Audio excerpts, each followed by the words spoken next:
문들아 너의 머리를 들지어다. 영원한 문들아 들릴지어다. 영광의 왕이 들어가시리로다. 영광의 왕이 누구시냐? 만군의 여호와께서 곧 영광의 왕이시로다. 아멘. 다 자리에 일어나셔서 사도신경으로 신앙을 고백하겠습니다. 전능하사 천지를 만드신 하나님 아버지를 내가 믿사오며 그의 아들 우리 주 예수 그리스도를 믿사오니 이는 성령으로 잉태하사 동정녀 마리아에게 나시고 본디오 빌라도에게 고난을 받으사 십자가에 못 박혀 죽으시고 장사한 지 사흘 만에 죽은 자 가운데서 다시 살아나시며 하늘에 오르사 전능하신 하나님 우편에 앉아 계셨다가 저리로서 산 자와 죽은 자를 심판하러 오시리라. 성령을 믿사오며 거룩한 공회와 성도가 서로 교통하는 것과 죄를 사하여 주시는 것과 몸이 다시 사는 것과 영원히 사는 것을 믿사옵나이다. 아멘. 찬송가 38장으로 하나님을 찬양하십니다.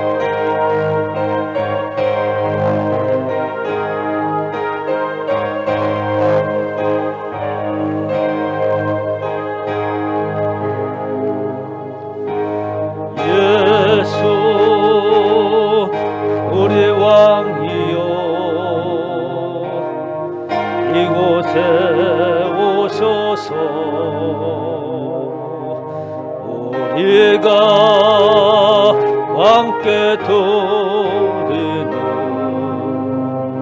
영광을 받아 주소서. 우리는 주님의 백성, 주님은 우리 왕이라. 왕이신 예수님 오소서. 자정하사 다스리소서. 예수 우리 주시오. 이곳에 오소서. 우리가 주께 드리는 찬양을 받아 주소서. 우리는 주님의 종들, 주님은 우리 주세라. 주 대신 예수님 오소서. 이 찬양을 받아주소서.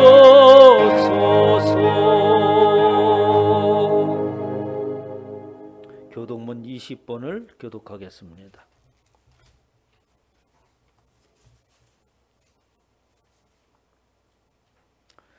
너희 의인들아 여호와를 즐거워하라. 찬송은 정직한 자들이 마땅히 할 바로다.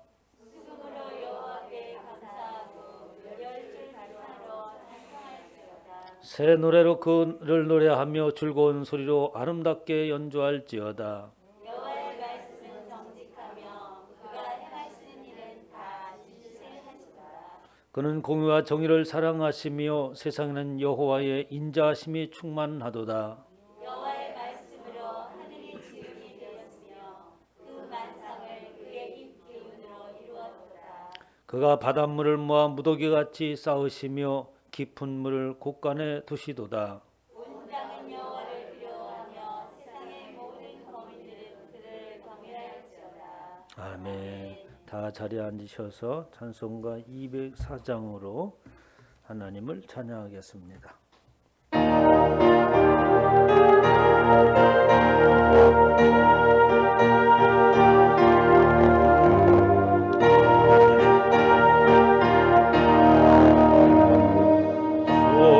말씀 듣고서 준행하는 자는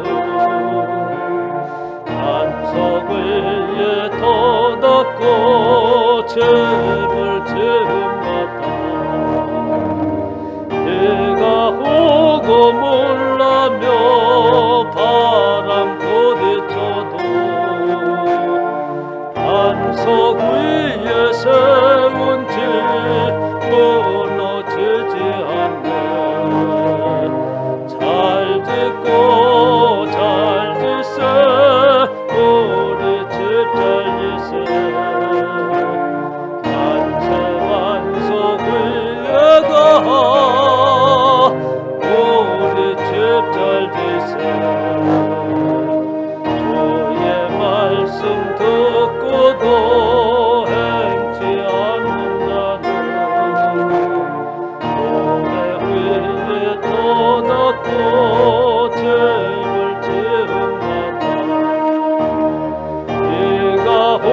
고물나며 바람 부딪힐 때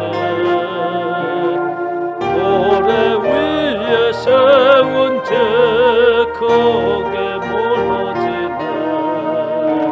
잘 짓고 잘 지세 우리 집 잘 지세 만세 만석 위에가 우리 집 잘 지세 세상 모든 사람들 집을 짓는다니 만석 위가 아니면 모래 위에 짓네. 우리 구주 오셔서 지은 상을 줄 때 세운 공로 따라서 영영 상벌 주리.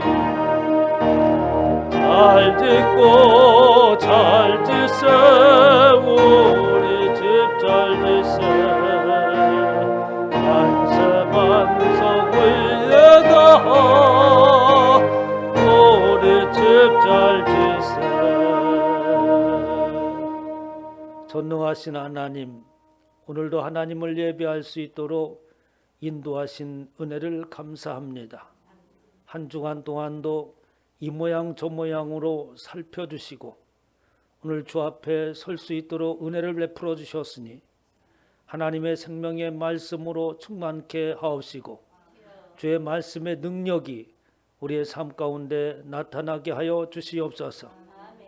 지난 시간을 통하여서 오늘 너희를 위하여 행하시는 구원을 보라는 말씀을 듣고 한 주간 동안 세상에 살 때에 승리하며 살았어야 되나 우리의 삶이 또 연약하여 넘어질 때가 있었습니다.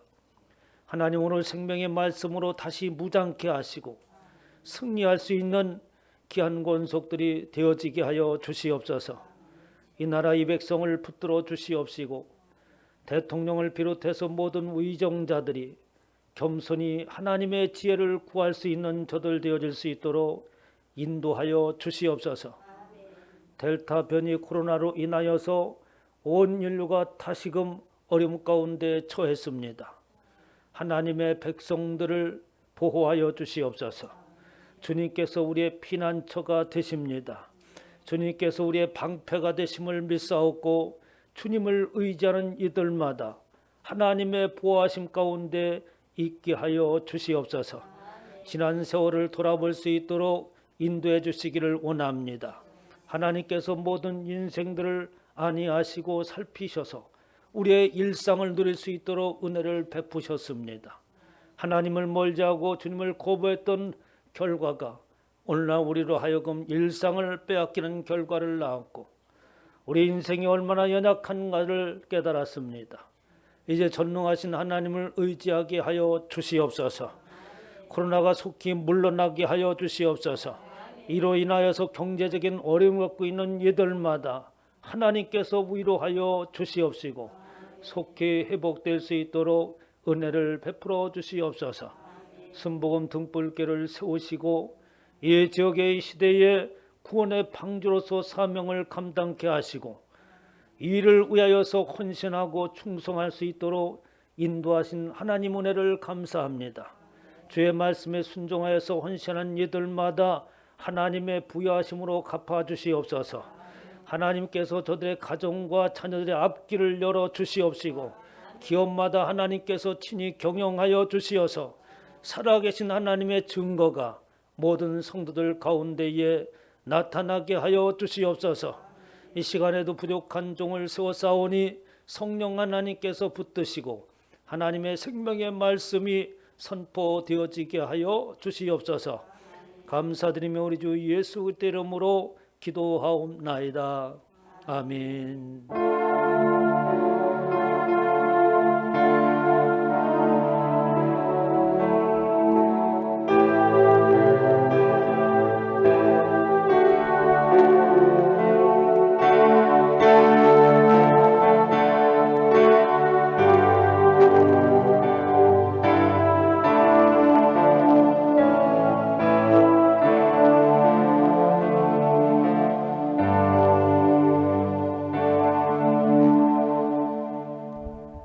말씀 보겠습니다. 출애굽기 15장입니다. 출애굽기 15장 22절부터 27절 말씀입니다. 출애굽기 15장 22절부터 27절까지 다 같이 통독하겠습니다. 모세가 홍해에서 이스라엘을 인도하며 그들이 나와서 수르 광야로 들어가서 거기서 사흘 길을 걸었으나 물을 얻지 못하고 마라에 이르렀더니 그곳 물이 있어서 마시지 못하겠으므로 그 이름을 마라라 하였더라. 백성이 모세에게 원망하여 이르되 우리가 무엇을 마실까 하매 모세가 여호와께 부르짖었더니 여호와께서 그에게 한 나무를 가리키시니 그가 물에 던지니 물이 달게 되었더라. 거기서 여호와께서 그들을 위하여 법도와 유례를 정하시고 그들을 시험하실세 이르시되 너희가 너희 하나님 나 여호와의 말을 들어 순종하고 내가 보기에 의를 행하며 내 계명에 귀를 기울이며 내 모든 규례를 지키면 내가 애굽 사람에게 내린 모든 질병 중 하나도 너희에게 내리지 아니하리니 나는 너희를 치료하는 여호와임이라. 그들이 엘림에 이르니 거기에 물샘 열둘과 종려나무 이른 그루가 있는지라. 거기서 그들이 그 물 곁에 장막을 치니라. 아멘. 많은 은혜 받으시기 바랍니다.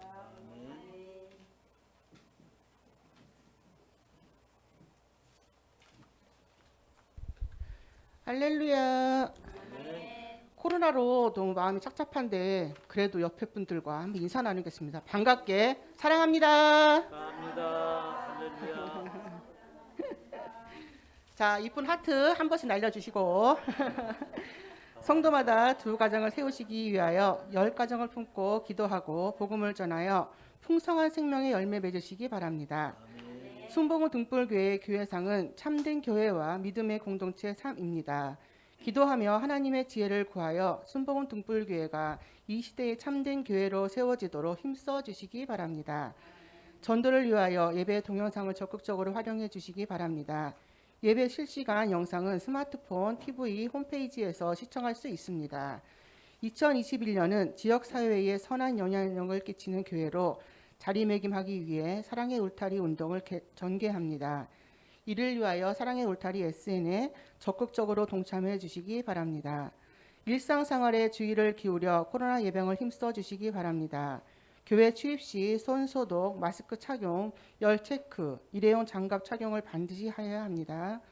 코로나 백신 접종을 적극 참여하여 속히 코로나가 종식되고 일상을 회복할 수 있도록 협력해 주시기 바랍니다.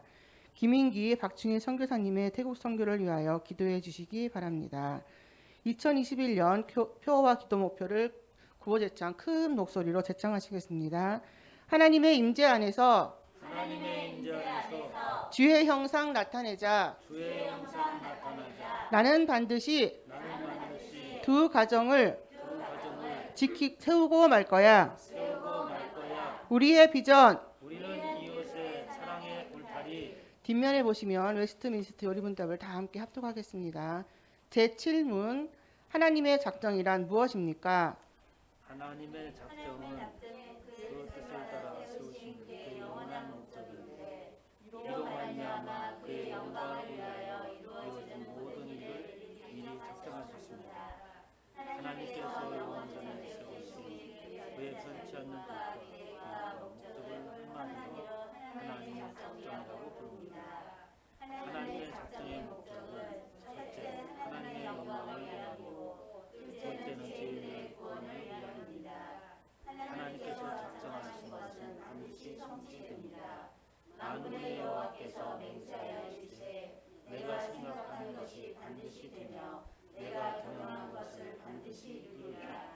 하나님께서 우리를 위하여 작정하신 날을 성경에 다 기록되어 있습니다. 내 형질이 이루어지기 전에 주의 눈이 보셨으며 나를 위하여 정한 날이 하루도 되기 전에 주의 책에 다 기록이 되었나이다. 하나님께서는 모든 것이 형통하여 하나님의 백성들에게 선이 이루어지며 하나님의 영광이 돌아가도록 작정하셨습니다. 아멘. 할렐루야. 네, 수고하셨습니다. 박수 한번 쳐주시기 바랍니다. 감사합니다. 코로나가 변종이 생겨서 더 심각하게 돌아가고 있습니다. 그래서 여러분들이 오늘 잘 앉으셨는데 이렇게 간격을 충분히 유지하시고 이렇게 앉았으면 좋겠습니다. 그리고 김종란 주사님 거기 앉으셨어? 거기 편하고 좋아요? 문 앞에는 안 앉는 건데 거긴 손님 자리에 여기 두 번째 줄 여기 앉으세요. 추워서? 아이고 그렇구나. 그래요. 그리고 제가 그 사택에 어제 이제 입주했습니다. 한 달 만에 들었는데 참 무슨 공사를 이렇게 오래 했는지 페널티를 매긴다고 할까 보다 하다가 말았는데 하여간 자기 편한 대로 일을 하는 것 같아요. 그래서 그것도 잘해줬으면 좋겠는데 별로 썩 잘하는 것 같지도 않아요. 어쨌든 여러분들이 애써주셔서 대배를 하니까 얼마나 깨끗하고 좋은지 아주 좋습니다. 그래서 깨끗하게 해서 입주를 했고 이제 나머지는 천천히 제가 이렇게 해나갈 겁니다. 감사를 드리고요. 다음 주까지 공사를 합니다. 이제 계단, 그다음에 도색. 그래서 아마 다음 주까지 마무리를 해야 되는데 이 양반들이 또 늦출까봐 걱정이 됩니다. 기도를 해주시고 다음 주까지만 조금 불편하더라도 참아 주시기 바랍니다. 그래서 여러분들 꼭 들어오실 때 손 소독하시죠? 예, 오늘부터는 제가 악수를 안 하겠어요. 서운하다고 생각하지 마시고 다 같이 손 한번 들어보겠습니다. 예, 끝나도 이렇게 서로 인사를 이렇게 할 수 있도록 해서 우리가 하여간 우리가 움직여서 막을 수 있는 것들은 막을 수 있도록 해주시고 또 요즘에 그 안산에도 많이 발생을 해요. 그래서 혹시라도 자기 주변에 가까운데 이렇게 코로나 발생했으면 2주 정도는 격리를 해야 됩니다. 그러니까 신경을 바짝 쓰시고 그리고 그런 일이 있으면 반드시 또 저한테 연락을 해주시기 바랍니다.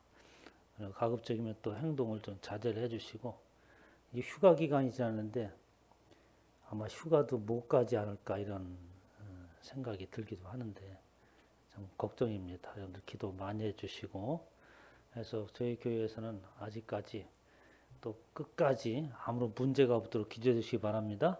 그래서 여러분들이 평상시에 생활을 잘 하시면 코로나도 결코 오지 않아요. 걱정하지 마시고 규정에 잘 따라서 해주면 될 것 같습니다. 하나님 말씀 듣기 전에 오늘 특별 찬양 순서가 있습니다. 특별 찬양 순서 나오세요.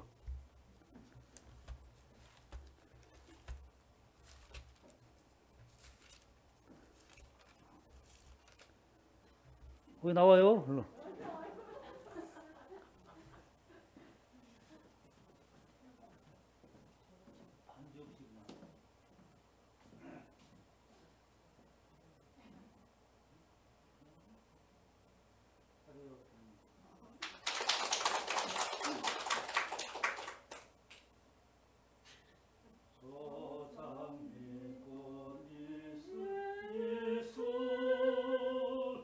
아직은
다음 찬양 순서 누구예요? 전도사님 가정입니까? 꼭 준비를 하셔서 찬양할 수 있도록. 이 찬양을 하게 되니까 집에서 찬양 연습을 하잖아요. 이 집안에 아주 기쁨이 넘치는 것 같아요. 네? 네, 꼭 집에서 자녀들도 함께 이렇게 연습을 했으면 좋겠습니다. 우리 애들하고 같이 하려니까 찬양할 때는 꼭 빠져 애들이 이상하게 사단이 그렇게 역사를 해요. 네, 우리도 함께 찬양하고 주의 말씀을 듣도록 하겠습니다. 여호와의 기쁜 곳으로 찬양을 하겠습니다. 여호와의 기쁜 곳으로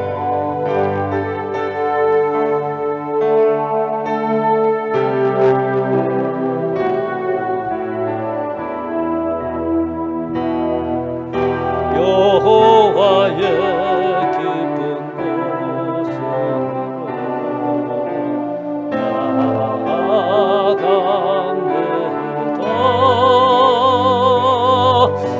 예수님의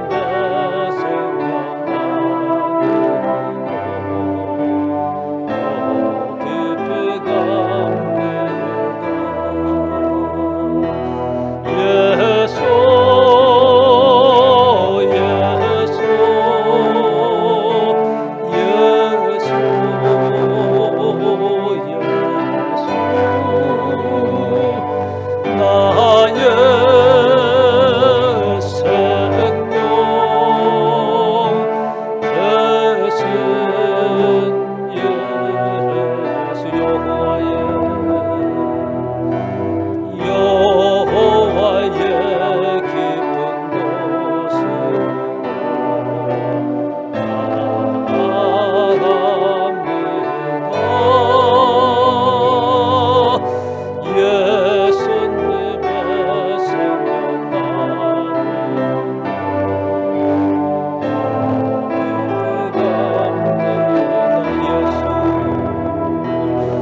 갑니다. 예수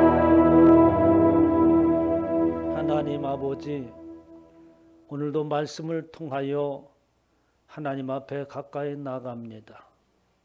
예수 그리스도 안에 깊이 나아갑니다. 성령 하나님께서 우리를 인도하여 주시옵소서. 주님이 나와 함께 하심에 이 땅에 살아가는 동안 우리의 인생의 곤고함을 이기게 하시고 태산 같은 문제가 있을지라도 능히 승리할 수 있는 귀하고 복된 은혜가 있게 하여 주시옵소서. 하나님의 말씀을 들을 수 있는 영의 귀가 열리게 하옵소서. 마음 문이 열리게 하여 주시옵소서. 주님을 사모케 하여 주시옵고 주님을 사모하는 이들마다 그 안에 놀라운 변화의 역사가 나타나게 하여 주시옵소서. 지금도 온라인으로 피치 못해서 예배드리는 하나님의 귀한 권속들에게도 동일한 은혜를 부어 주시옵소서. 감사드리며 우리 주 예수 그리스도의 이름으로 기도하옵나이다. 아멘. 할렐루야. 이 시간에 하나님께서 저와 여러분에게 주시는 말씀은 출애굽기 15장 22절로 27절 말씀으로 나는 너희를 치료하는 여호와임이라 라는 말씀의 제목으로 하나님의 말씀을 선포하도록 하겠습니다. 우리 제목을 큰 소리 한번 읽어봅니다. 시작. 나는 너희를 치료하는 여호와입니다. 네. 하나님께서 이 사회를 치료해 주셔야 됩니다. 하나님께서 사회를 이루고 있는 사람들의 생각을 또 사상을 치료해 주셔야 됩니다. 우리는 눈앞에 보이는 현상만 가지고 이야기를 하고 있지만 그 배경에는 사람들이 가지고 있는 생각, 사람들이 주관하는 어떤 사상에 의하여서 우리가 행동을 하는 거 아니겠어요? 그렇기 때문에 사람들의 생각이 치료받지 못하면 사회를 이루고 있는 이념과 사상이 변화되고 치료받지 못하면 우리는 언제든지 위험에 노출되어 있을 수밖에 없어요. 그래서 우리는 보이는 현상에 눈을 두는 것이 아니라 보여지지 아니하는 배경을 이루고 있는 그것을 볼 수 있는 영의 눈이 열려야 되는 줄 믿으시기 바랍니다. 코로나가 델타 변종이 생기니까 지금 또다시 모든 기업들이 재택근무를 하며 또 그걸로 하는 사람들은 꼼짝 못하게 지금 하고 있어요. 그래서 젊은 사람들이 움직이지 못하고 있는데 늘 안타까운 것은 바로 그런 모습입니다. 코로나가 왜 생겼을까라고 하는 깊은 생각을 갖지 아니하고 보여지는 일에 급급하여서 어찌할 줄 모르는 모습을 볼 때에 좀 안타까움이 있는 것이죠. 나는 너희를 치료하시는 여호와이십니다 라는 말씀은 지금 우리 앞에 놓여져 있는 당면에는 어떠한 질병이나 뭐 이런 것들을 치료한다고 하는 의미도 있지만 더 깊은 의미는 나는 너희를 모든 삶의 영역에서 살피시고 그리고 인도하시는 하나님이라는 뜻이 있습니다.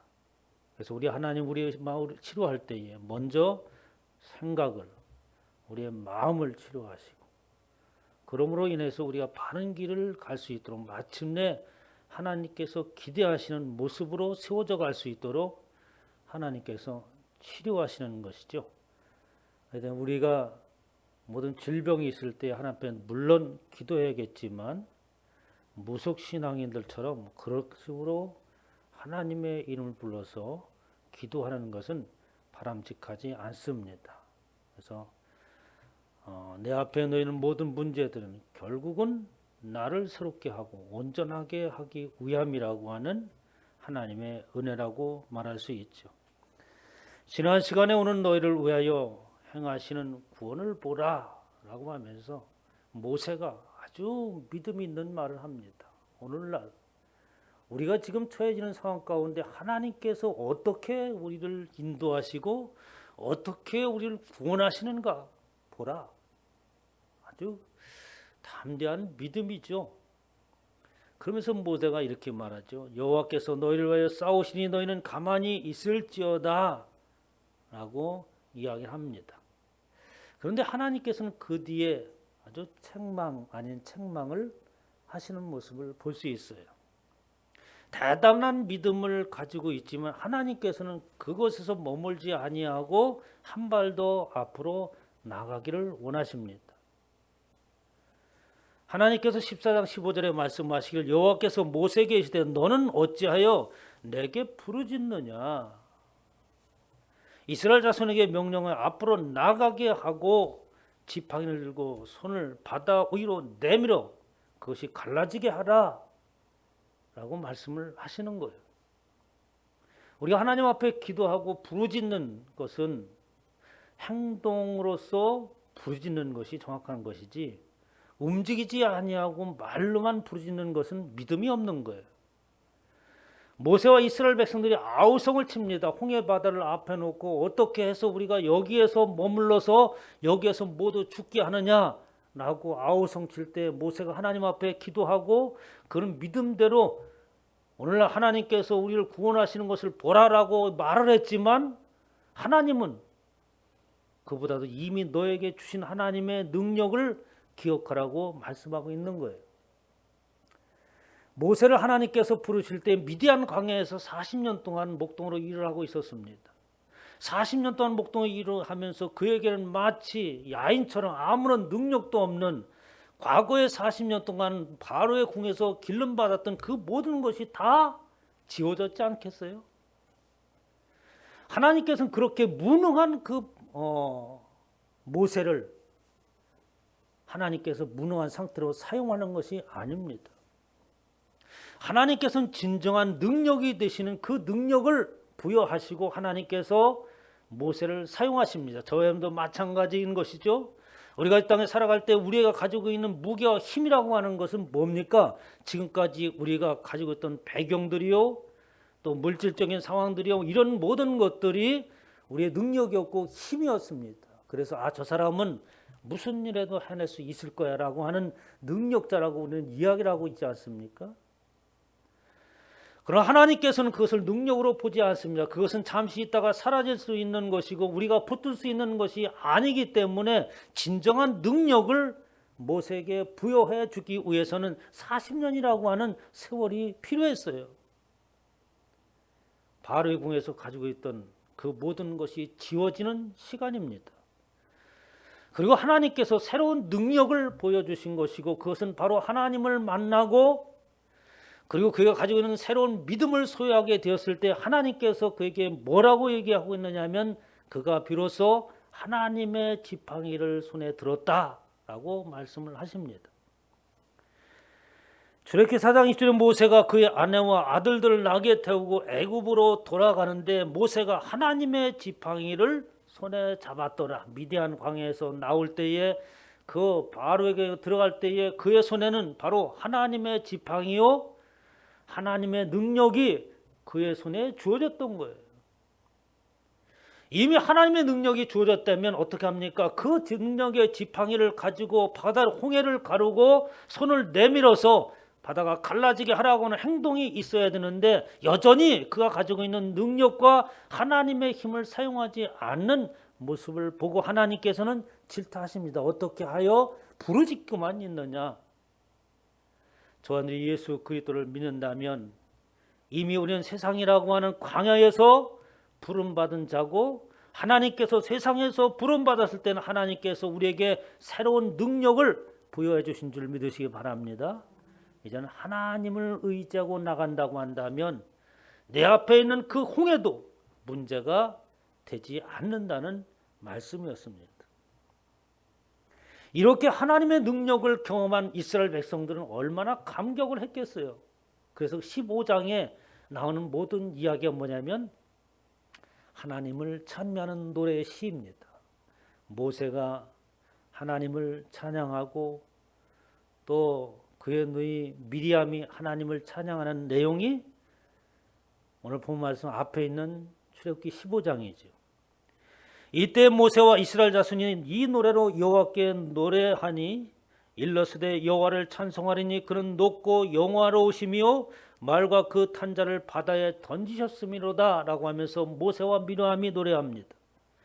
그러면서 여호와야말로 나의 힘이요 나의 노래시며 나의 구원이시로다. 나는 그의 하나님이시니 내가 그를 찬송할 것이요 내 아버지 하나님이시니 내가 그를 높이리로다 하면서 비로소 이스라엘 모든 백성들은 하나님의 임재하심을 친히 목격했습니다. 그러니까 그 감격이라고 하는 것은 말할 수 없는 거죠. 그때부터 하나님을 찬양하는 노래가 시작이 되었어요.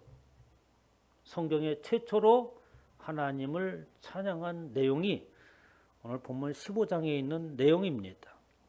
시편 106편 12절에 보면 이에 그들이 그의 말씀을 믿고 그를 찬양하는 노래를 불렀도다라고 하면서 홍해를 가르는 하나님의 역사를 목격한 그들은 비로소 여호와 하나님을 인정하고 하나님을 찬미하기 시작했고 그것을 믿음으로 그의 믿음의 고백이 뭐냐? 바로 찬양, 노래였다고 하는 겁니다. 그러니까 우리가 찬양하는 것은 세상 사람들이 찬양하는 것과 달라요. 우리가 흥을 돋구기 위해서 찬양하는 게 아닙니다. 분위기를 돋구기 위하여서 우리가 찬양 예배 전에 찬양을 드리는 게 아니에요. 찬양하는 그 순간부터 예배가 시작되는 것인 줄 믿으시기 바랍니다. 최고의 하나님을 향한 신앙의 고백이 뭐냐면 하나님을 찬양하는 겁니다. 그때부터 믿음을 가지고 그것을 믿는 이들마다 그를 찬양하는 노래를 불렀도다 라고 말하고 있습니다. 이렇게 이러한 감격들이 계속해서 지속되었으면 얼마나 좋겠어요. 그런데 그 감격이 사흘이 되자 모두 사라지고 말았습니다. 오늘 본 말씀, 모세가 홍해에서 이스라엘 인도함에 그들이 나와서 스루 광야로 들어가서 거기서 사흘 길을 걸었으나 물을 얻지 못하였다라고. 이제 어떻게 하면 홍해를 건너고, 그리고 하나님께서 인도한 것이 어디냐면 스루 광야로 들어가서 거기서 사흘 길을 걸었는데, 그것이 어디냐면 마라라고 하는 곳에 도착을 했다고 하는 거예요. 그럼 하나님께서 왜 마라라고 하는 그곳에 이스라엘 백성을 인도했을까?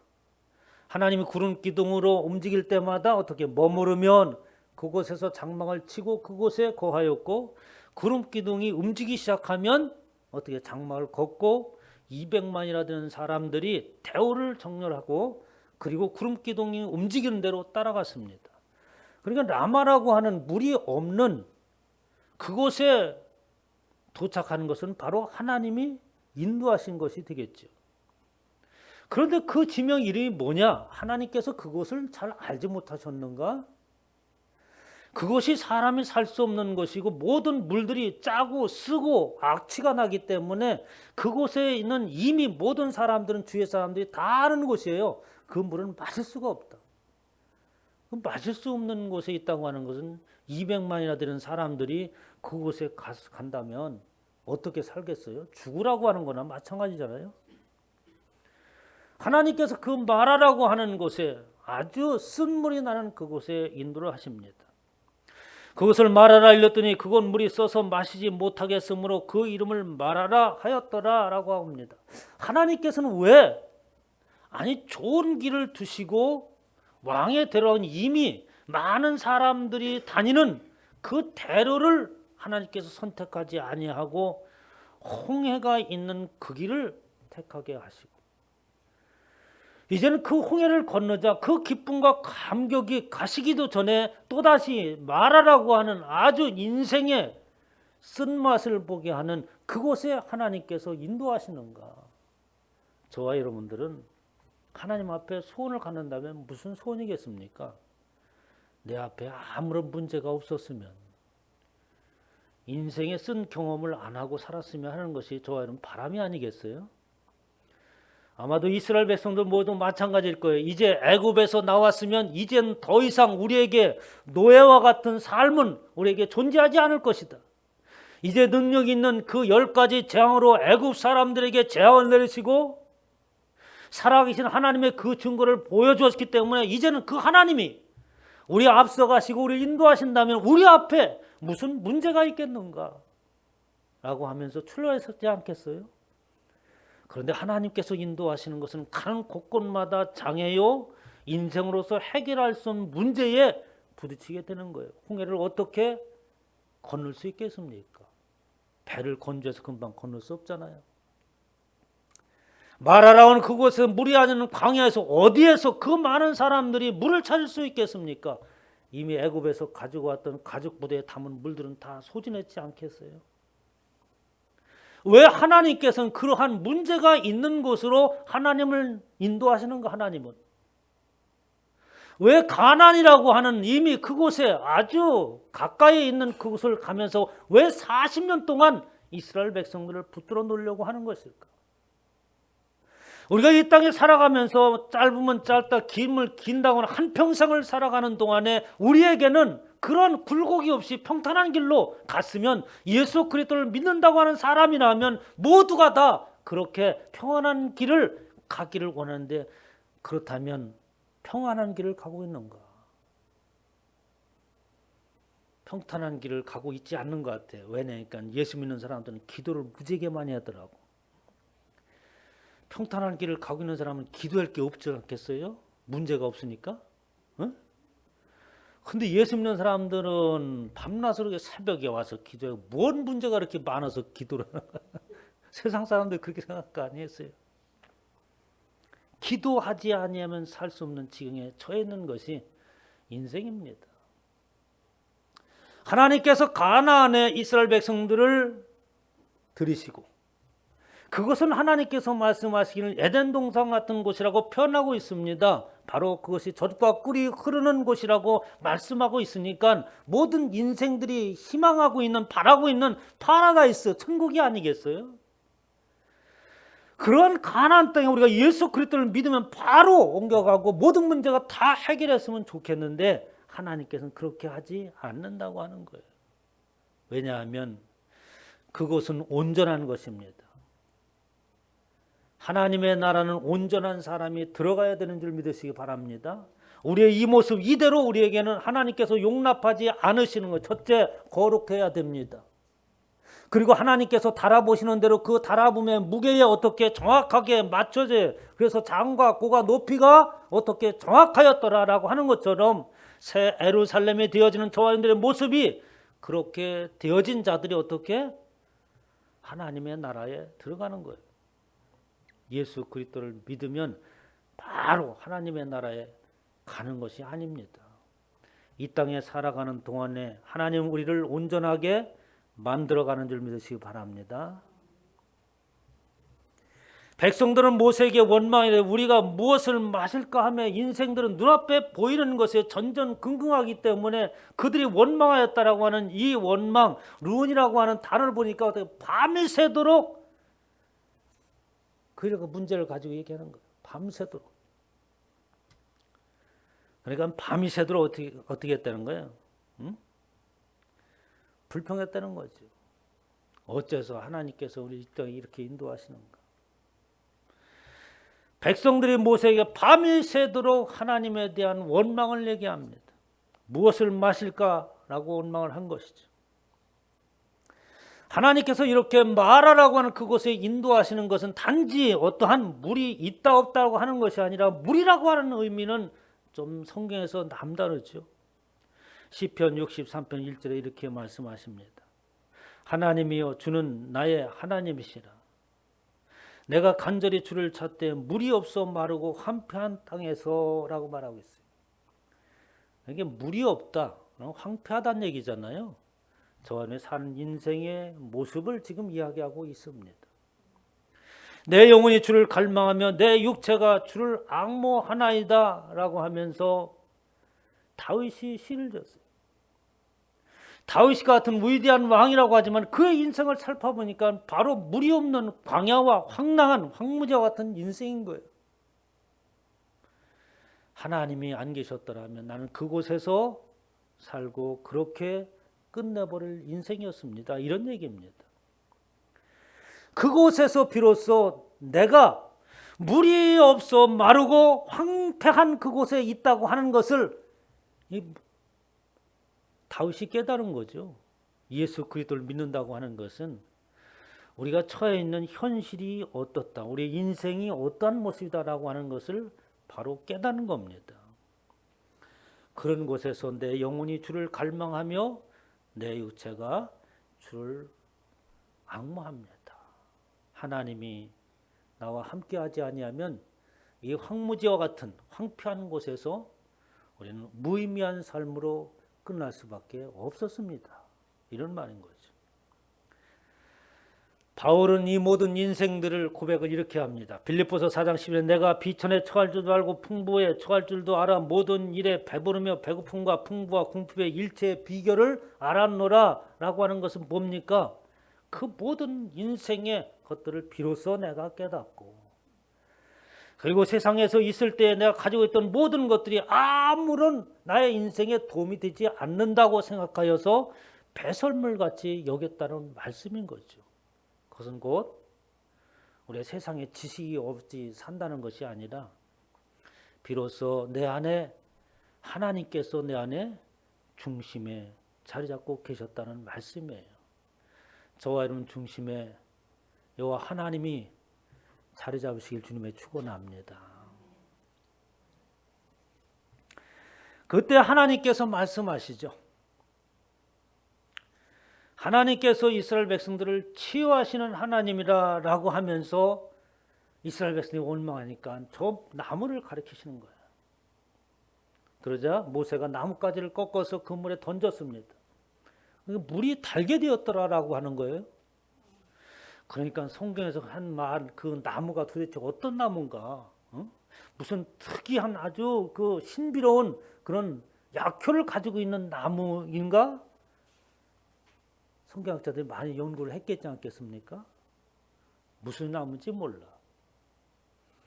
그리고 사실은 그러한 신비한 능력을 가지고 있는 나무는 존재하지 않습니다. 왕하 2장 21절에 보면 비슷한 얘기가 나와요. 엘리사가 물 근으로 나가서 소금을 그 가운데 던지며 가로되 엘리사가 그의 제자들과 함께 머물렀어요. 어디로 가니 여리고성이라고 하는 곳에 갔습니다. 그곳에 갔더니 그곳의 주민들이 엘리사가 야 능력 있는 선지자들하는 소문을 듣고 찾아왔어요. 문제를 얘기합니다. 이 여리고성에는 큰 문제가 있습니다. 물이 짜서 도대체 열매를 맺으면 이게 익기 전에 다 떨어지고 사람들이 살 수가 없습니다. 나와 하소연을 하는 거예요. 그러자 물의 근원으로 나가서 소금을 그 물이 참 소금이 아니라 쓰다는 거예요. 가운데 던지며 소금을 던진 거 소금을. 여호와의 말씀이 내가 이 물을 고쳤으니 이로조차 다시는 죽음이나 토산이 익지 못하고 떨어짐이 없을지라 하셨느니라 라고 하면서 이 엘리사가 소금을 병에 있는 소금을 던지자 그 물이 달게 되어져서 이제 소산물이 떨어지지 않고 고치셨다는 말이 나옵니다.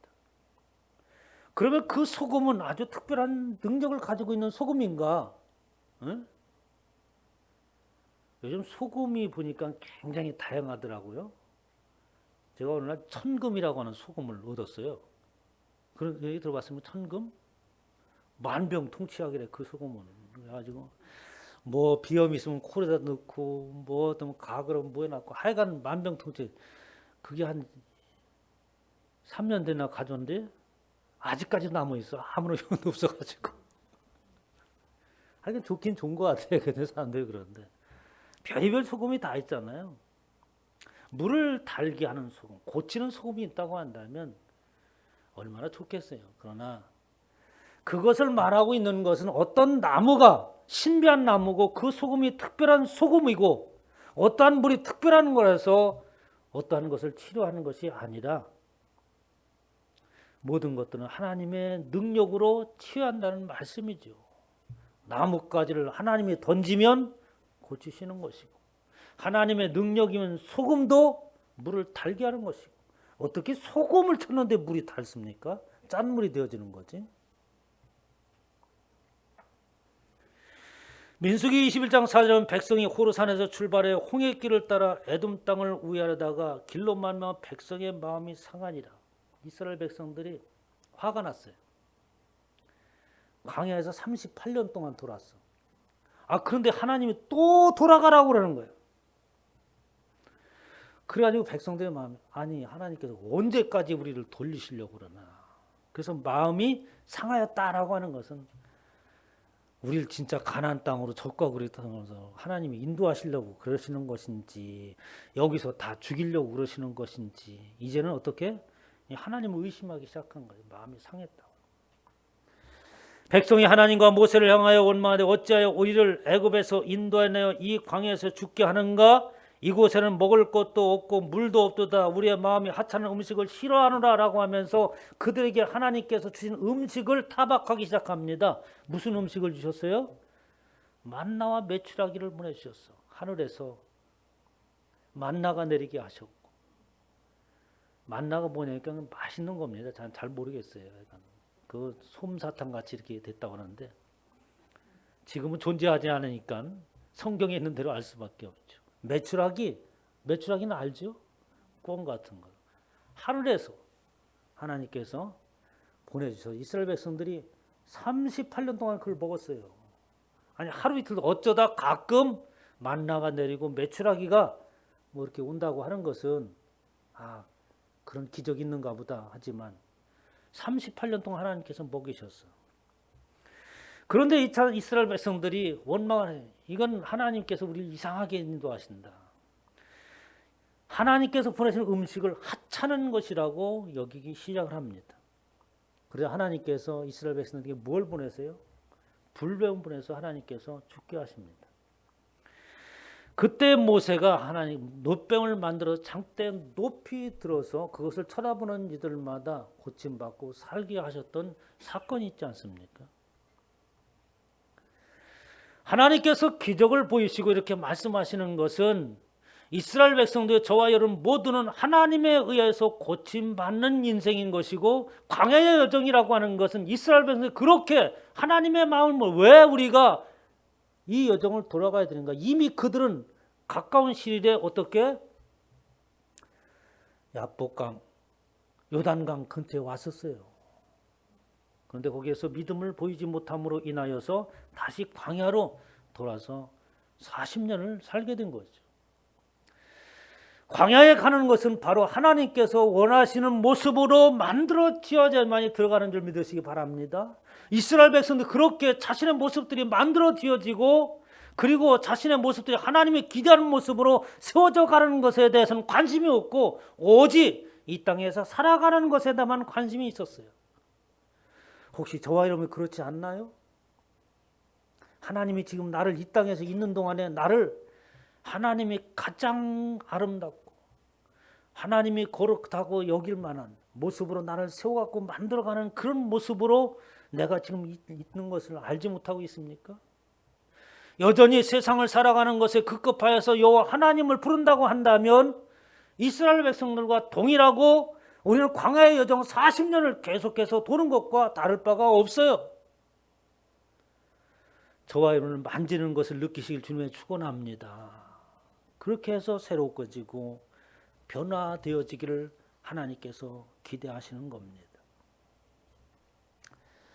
그렇게 변화되어지는데 사실은 하나님께서 인생들이 변하지 않는다는 것을 이미 알고 있었어요.